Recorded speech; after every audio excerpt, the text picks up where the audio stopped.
Assalamualaikum warahmatullahi wabarakatuh. Pada video kali ini kita akan membahas materi mengenai surat-surat kerajaan di dunia Melayu. Sebagai pendahuluan bahwa surat itu adalah sarana komunikasi untuk menyampaikan informasi tertulis oleh suatu pihak kepada pihak lain dengan tujuan memberitahukan maksud pesan dari si pengirim. Informasi yang terkandung dalam surat ini sangat beraneka ragam. Ada yang berupa pengantar, pemberitahuan, tugas, permintaan, perjanjian, pesanan, perintah, laporan, putusan, peringatan, teguran, dan lain sebagainya. Nah, kalau dilihat dari struktur, bahasa, dan isinya, maka surat ini bisa dikategorikan menjadi surat resmi dan tidak resmi. Sebenarnya banyak sekali pengkategorian surat ini berdasarkan unsur-unsur tertentu, tetapi yang kita akan bahas di sini adalah surat resmi karena surat kerajaan di masa lalu tergolong kepada surat resmi karena teksnya itu mengandung memiliki bahasa yang baku, kemudian ada struktur tertentu di dalam teksnya, dan ini yang akan kita bahas dalam materi berikut ini. Kalau menilik sejarah perkembangan persuratan di Kerajaan Melayu itu, maka sesungguhnya tradisi surat menyurat ini telah berlangsung pada masa Sriwijaya.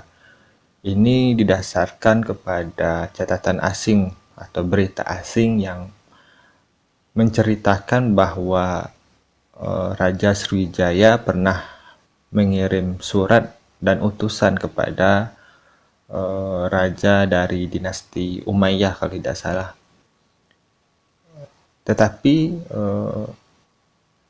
indikasi tersebut hanya ada di dalam berita atau catatan asing. Masa itu kita belum menemukan adanya dokumen tertulisnya langsung gitu. Belum ada bukti fisik bahwa sudah terjadi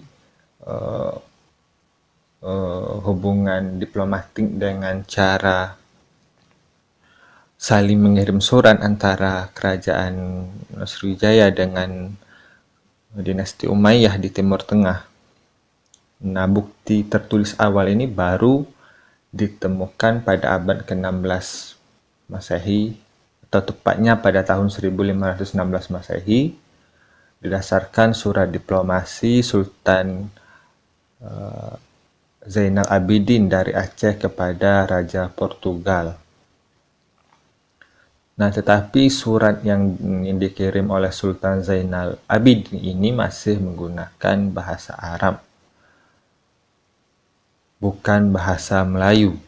Dan surat menggunakan bahasa Melayu serta aksara Arab Melayu atau Jawi yang pertama kali ditemukan adalah surat dari Sultan Abu Hayat dari Ternate kepada Raja Portugal sekitar tahun 1521 Masehi, atau sekitar selisihnya 5 tahun dari surat Sultan Zainal Abidin dari Aceh. Nah, pada abad ke-16 ini tampaknya bahasa Melayu sudah menjadi bahasa resmi dalam surat-surat kerajaan Melayu di Nusantara, tidak hanya di Sumatera atau di Semenanjung, bahkan digunakan juga di Ternate dan juga di Banten.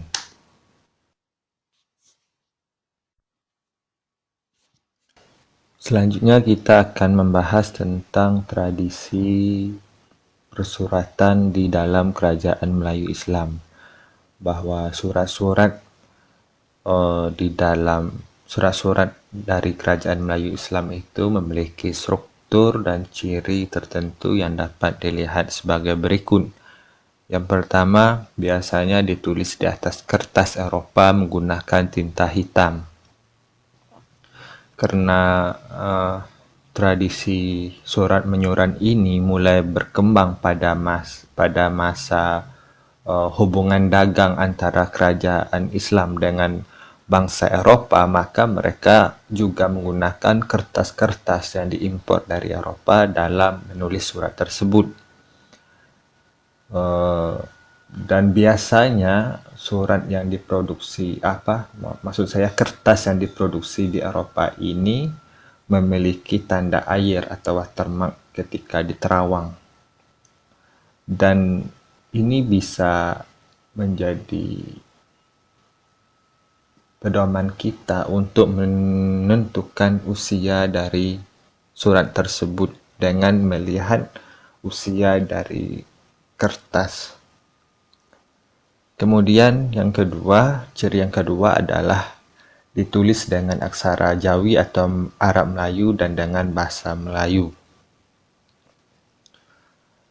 Yang ketiga, ditulis dengan bahasa Arab untuk kerajaan di luar Kepulauan Nusantara. Nah, jadi bahasa Melayu itu digunakan untuk mengirim surat pada kerajaan lain yang masih berada di Kepulauan Nusantara atau kepada pejabat asing yang ada di Kepulauan Nusantara, misalnya ke VOC atau ke pejabat Inggris, company Inggris atau company Belanda yang ada di Kepulauan Nusantara. Biasanya digunakan bahasa Melayu, namun untuk kerajaan di luar wilayah Kepulauan Nusantara, maka mereka menggunakan bahasa Arab dan dengan tulisan Arab. Kemudian ciri berikutnya adalah terdapat cap resmi kerajaan. Biasanya di dalam surat itu ada stempel dari raja yang berkuasa. Kemudian yang berikutnya terdapat iluminasi yang indah. Biasanya iluminasi itu adalah hiasan pinggir dari surat, dan tidak semua surat kerajaan memiliki iluminasi, cuman ada beberapa yang memang memiliki iluminasi yang sangat indah dengan tinta emas dan sebagainya. Biasanya disebut juga sebagai surat emas. Kita bisa lihat kalau tidak salah surat kerajaan yang memiliki iluminasi yang sangat indah ini adalah peninggalan dari Kerajaan Johor, Riau Lingga kalau tidak salah. Nanti bisa dicek lagi juga surat dari Madura juga mempunyai iluminasi yang sangat indah. Berikutnya, pengiriman surat mengikuti aturan kerajaan. Jadi di masa lalu pengiriman surat tidak sembarangan, ada aturan tertentu. Misalnya ketika suatu kerajaan mengirim surat kepada pejabat tinggi atau sultan di kerajaan lain, biasanya mereka membungkus surat tersebut dengan penutup kain, membungkusnya dengan kain sutra berwarna kuning. Itu berarti surat yang dikirim oleh raja kepada raja yang lain atau pejabat tinggi di institusi lain. Nah, tetapi kalau misalnya surat tersebut dikirim dari seorang raja kepada penguasa di bawahnya, maka surat itu tidak dibungkus dengan kain sutra kuning, tetapi dengan kain katun putih. Ini adalah tradisi surat menyurat di masa lalu. Saya pernah menjumpai surat kerajaan yang dikirim pada pejabat di bawahnya itu dibungkus dengan kain katun berwarna putih. Sedangkan untuk yang kain sutra kuning itu, kalau tidak salah dikirim oleh penguasa kerajaan kepada gubernur Inggris di Bengkulu, yaitu Raffles kalau tidak salah. Saya juga pernah melihat gambarnya bahwa surat tersebut dibungkus dengan kain sutra kuning. Kemudian isi atau pesan yang disampaikan di dalam surat itu dapat sangat beraneka ragam. Ada yang berupa surat diplomatik, ada yang disebut sebagai piagam, ada yang disebut sebagai permintaan atau permohonan, dan juga ada isinya yang berupa surat peringatan.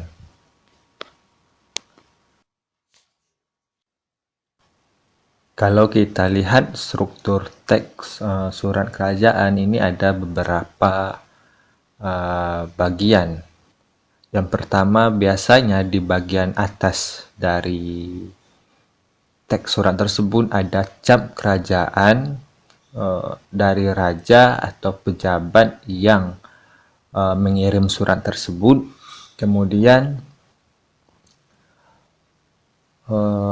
juga terdapat kepala surat. Biasanya di bagian atas surat kerajaan itu ada tulisan yang dibuat dalam bentuk kaligrafi ataupun yang tidak dibuat dalam bentuk kaligrafi yang disebut sebagai kepala surat.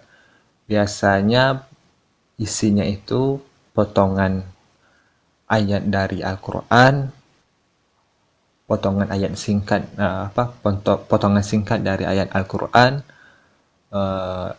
terkadang nama Asmaul Husna, bagian dari Asmaul Husna, dan yang paling banyak ditemukan adalah penggalan ayat yang berbunyi Qauluhul Haq. Biasanya itulah yang ditulis di bagian atas dari surat kerajaan. Ini disebut sebagai kepala surat.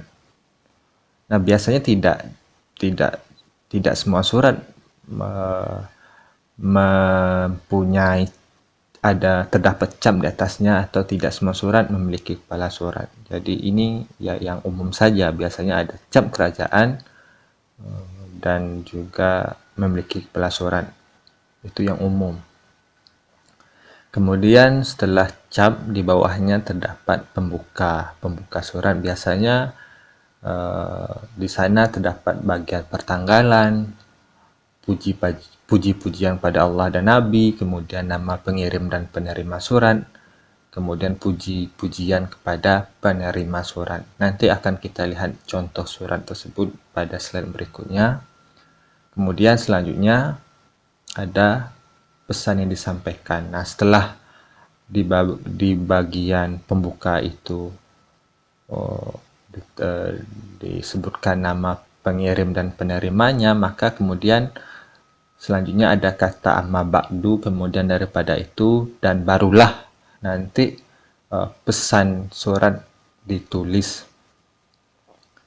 Kemudian penutup, ini biasanya harapan si pengirim surat, kemudian salam penutup, kemudian juga ada nama penulis dan tanggal surat. Karena surat-surat itu biasanya tidak ditulis langsung oleh seorang raja, tapi oleh seorang juru tulis yang menyampaikan pesan dari si pengirim.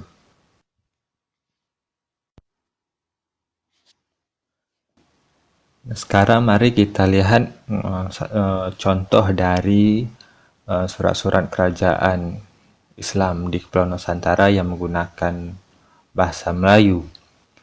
Dan di slide ini saya tampilkan surat Sultan Abu Hayat dari Ternate kepada Raja Portugal.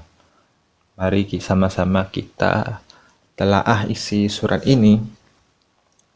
Nah, di bagian paling atas itu ada kalimat Alhamdulillahirrabbilalamin sebagai kepala surat, juga kata Ya Aziz dan Ya Ghaffar. Jadi surat ini mempunyai kepala surat tetapi tidak ada stempel kerajaannya, karena mungkin pada masa itu tradisi penggunaan cap atau stempel belum berkembang di kerajaan-kerajaan Islam. Karena ini adalah surat kerajaan berbahasa Melayu yang paling tua yang pernah ditemukan sampai saat ini. Kemudian masuk ke bagian pembuka surat. Di sini diterangkan bahwa si pengirim surat itu adalah Sultan Abu Hayat kepada Raja Portugal. Bisa dilihat di kalimat baris pertama dan kedua. Ini surat kasih Sultan Abu Hayat, surat datang kepada ayahanda Sultan Portugal dunia alam, ialah yang maha besar. Dan kemudian setelah menyebutkan nama pengirim dan penerima surat, maka disampaikanlah pesan surat tersebut. Dan Surat ini mengandung beberapa informasi. Yang pertama tentang wafatnya Sultan Bayan Sirullah, yaitu Raja Ternate sebelumnya yang juga merupakan ayahanda dari Sultan Abu Hayat.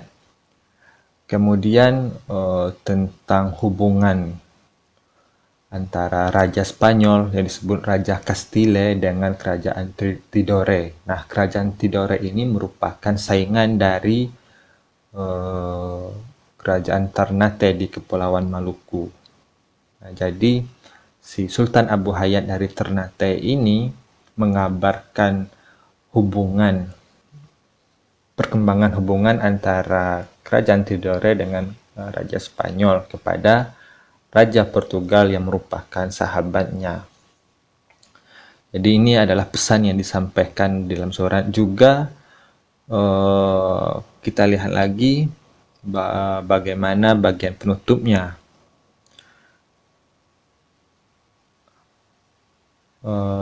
Kita lihat bahwa Sultan Abu Hayat meminta Sultan Portugal untuk terus memelihara hubungan dengan Sultan Abu Hayat, juga diakhiri dengan salam penutup, wassalamu bil khair. Jadi ini adalah surat dari Sultan Abu Hayat kepada Raja Portugal. Dan kalau kita lihat bahasa Melayu yang digunakan tidak seperti bahasa Melayu yang ada sekarang, tapi bahasa Melayu yang digunakan pada abad ke-16 Masehi dan sangat sulit dipahami maksud, dan karena strukturnya sangat berbeda sehingga sangat sulit dipahami pesan yang disampaikan. Jadi kita harus juga mempelajari tentang bahasa-bahasa Melayu yang digunakan di era klasik tersebut.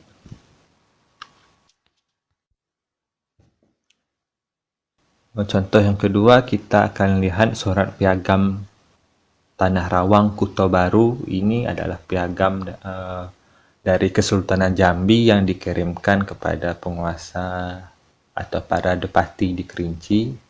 Ini biasanya disebut sebagai surat piagam.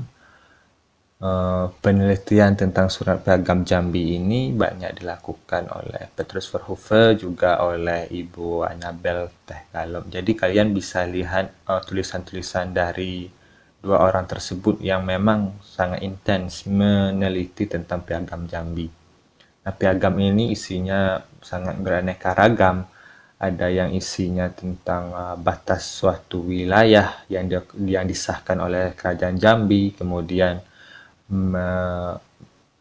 menyampaikan kekuasaan eksekutif yang dimiliki oleh seorang depati, juga menyampaikan larangan-larangan dari Kerajaan Jambi terhadap para depati tersebut.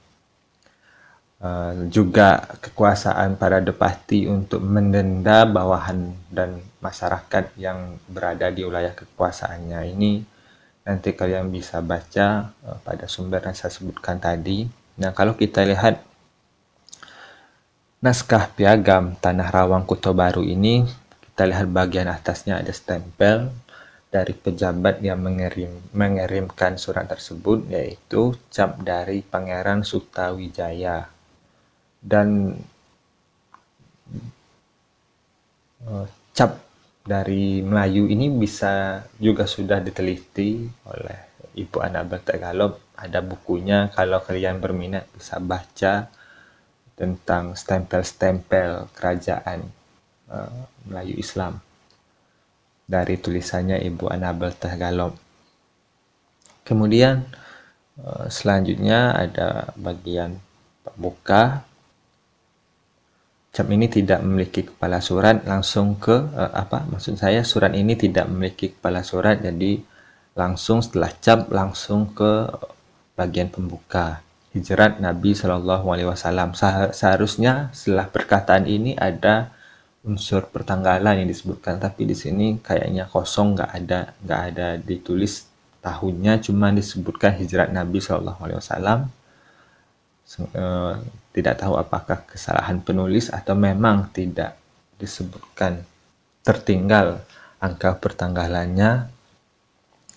Kemudian setelah pertanggalan yang bagian pertanggalan tersebut, kemudian langsung disebutkan nama pengirim surat, yaitu nama pengirim surat piagam, yaitu Duli Pangeran. Juga informasinya sangat terbatas karena cuma disebutkan Duli Pangeran, tidak diketahui apakah Duli Pangeran Sutawijaya atau pangeran lain, karena hanya disebutkan Duli Pangeran. Tapi besar kemungkinan Duli Pangeran yang dimaksud di sini adalah Pangeran Sutawijaya yang capnya tertera di bagian atas. Kemudian setelah itu baru disebutkan nama penerima surat, yaitu Depati Punjung Jenab dan Depati Udo Menggalo. Jadi di sini ada dua bagian pembukanya, ada dua, yaitu bagian pertanggalan yang tidak lengkap, kemudian nama pengirim dan penerima surat. Kemudian barulah disampaikan pesan dari surat tersebut. Yang pertama, pesannya mengenai kekuasaan Depati Punjung Jenab dan Depati Udo Menggalo di wilayah yang disebut Tanah Rawang Kuta Baru.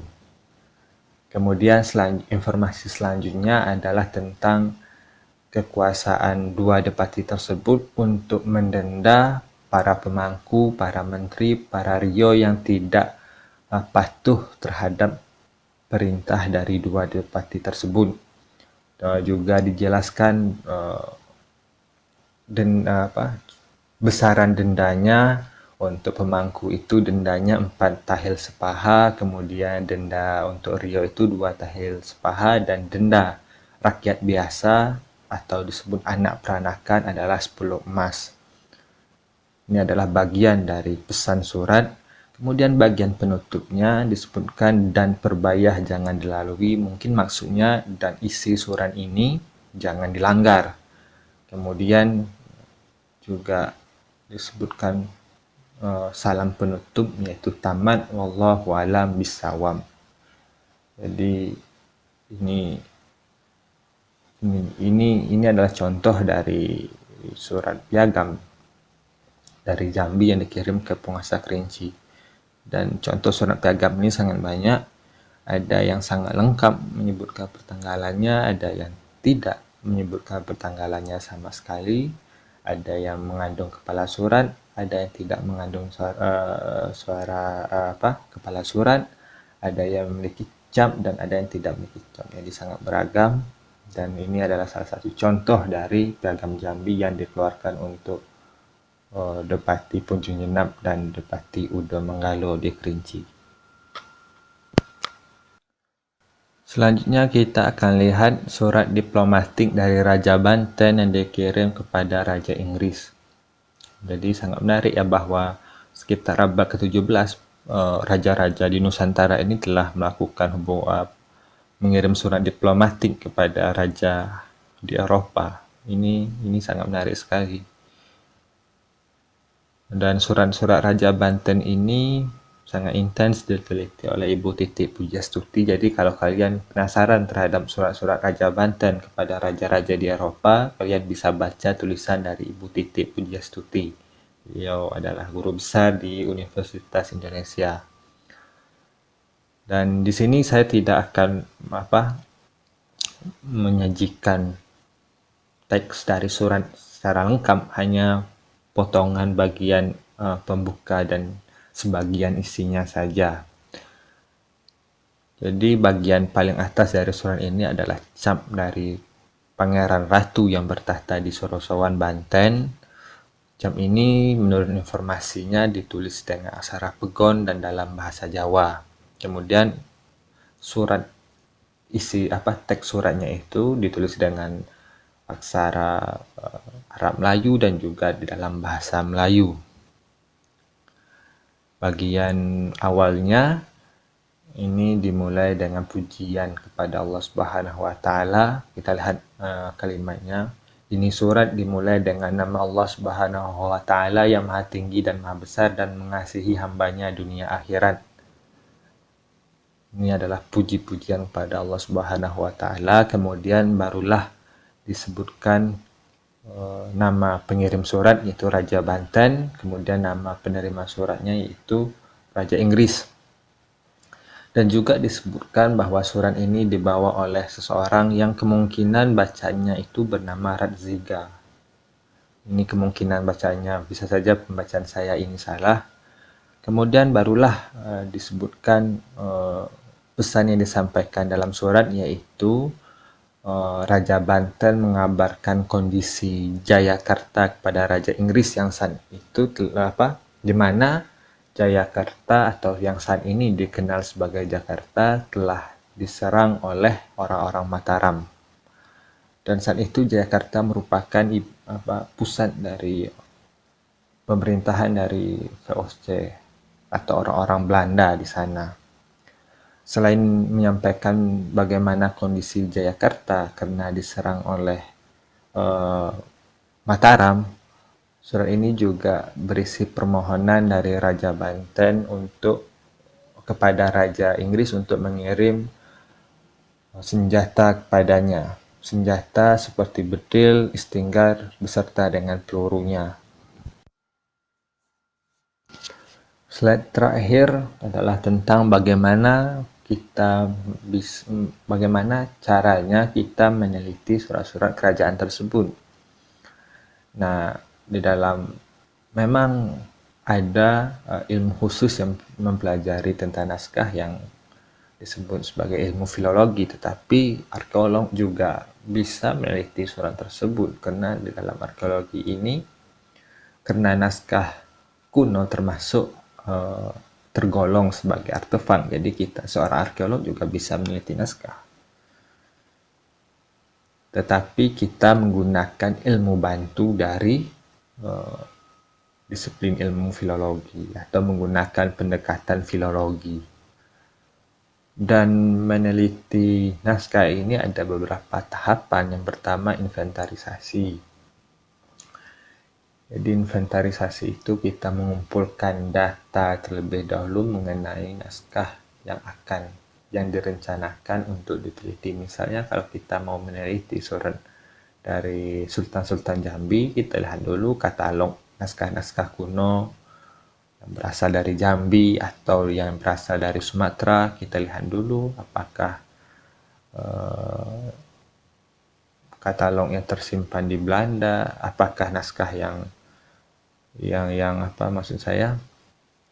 tersimpan di Andri, apakah arsip yang tersimpan di Andri atau arsip yang tersimpan di Belanda. Jadi kita harus cek dulu katalog yang ada di sana sebelum melakukan penelitian. Ini disebut sebagai tahap inventarisasi. Kita kumpulkan data sebanyak mungkin, data katalog sebanyak mungkin yang secara khusus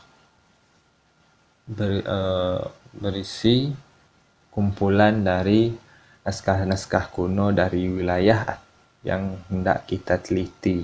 Jadi ini disebut sebagai tahap inventarisasi. Setelah melakukan inventarisasi, setelah ketemu surat yang hendak atau naskah kuno yang hendak kita teliti, maka selanjutnya kita melakukan identifikasi.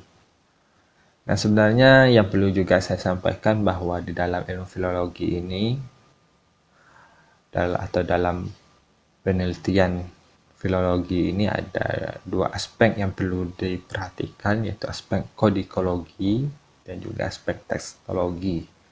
Aspek kodikologi ini khusus membahas fisik naskah, baik itu bahan, tinta, iluminasi, ukuran, kemudian jenis kaligrafi yang digunakan dan lain sebagainya.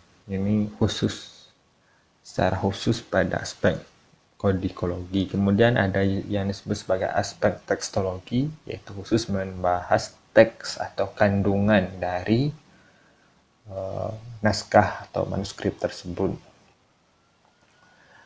Nah, di tahap identifikasi ini kita terlebih dahulu fokus melihat dari aspek kodikologi atau fisik naskah, misalnya bahan atau alas surat kerajaan tersebut dari apa, apakah dari kertas Eropa, dari logam, atau dari beluang, dan lain sebagainya. Kita identifikasi bahannya itu ukurannya apa, ukurannya berapa, kemudian kalau kertas Eropa kita harus lihat dulu bagaimana tanda air atau watermarknya, kemudian karena di dalam pada kertas Eropa juga terdapat garis-garis, kita lihat ukuran garisnya bagaimana dan lain sebagainya.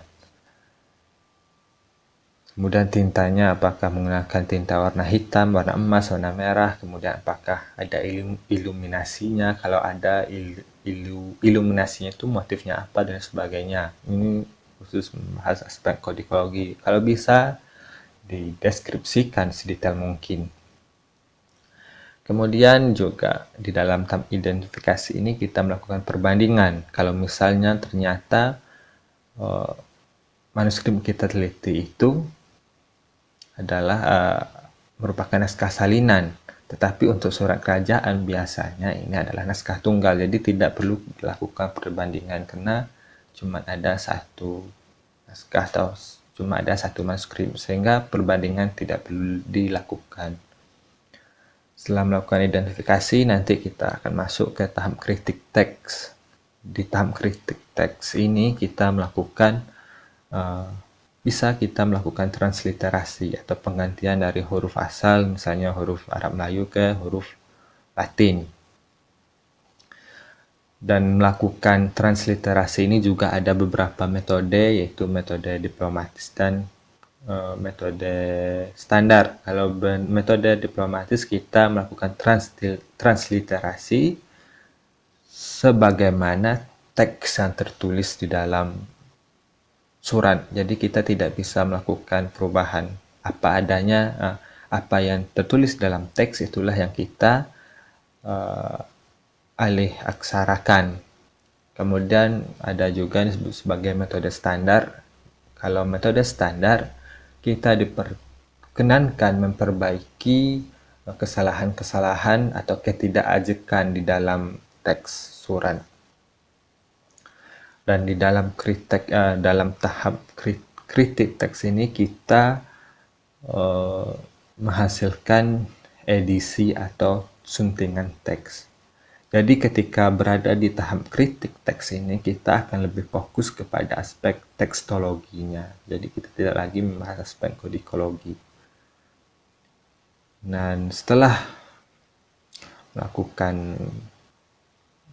tahapan kritik teks, kita masuk lagi ke tahap translasi atau penerjemahan. Dan penerjemahan ini biasanya dilakukan untuk surat yang menggunakan bahasa asing seperti bahasa Arab atau bahasa Belanda atau bahasa Inggris. Jadi perlu dilakukan penerjemahan. Kalau seandainya menggunakan bahasa Melayu yang sudah baku, misalnya bahasa Melayu sekitar abad 20 atau 19, tidak perlu dilakukan penerjemahan lagi. Tetapi kalau misalnya bahasa Melayunya bahasa Melayu abad ke-16 atau ke-15, ya penerjemahan juga perlu dilakukan. Kemudian selain menggunakan bahasa asing, juga apabila surat tersebut menggunakan bahasa daerah, juga perlu dilakukan penerjemahan seperti surat yang menggunakan bahasa Wolio atau bahasa Jawa atau bahasa Kerinci dan lain sebagainya, bahasa daerah pokoknya, atau bahasa Batak, kita perlu melakukan penerjemahan ke dalam bahasa Indonesia. Sebenarnya kajian penelitian filologi ketika sudah sampai ke tahap suntingan teks sudah selesai, atau kita mau melakukan penelitian lebih mendalam lagi, kita bisa melakukan analisis isi dari surat tersebut, bisa menggunakan teori-teori sastra. Misalnya kita mau melihat ungkapan yang ada di dalam teks, kemudian peribahasa yang digunakan, kemudian bagaimana penulis surat mendapatkan inspirasi dari surat yang dia tulis. Ini bisa dilihat pada tahap analisis lanjutan. Jadi saya kira sekian dulu materi terakhir kita untuk pertemuan terakhir ini. Mohon maaf atas kekurangan dan kesalahan, dan apabila ada yang ingin ditanyakan nanti kita akan buka di tahap diskusi. Demikian, wassalamualaikum warahmatullahi wabarakatuh.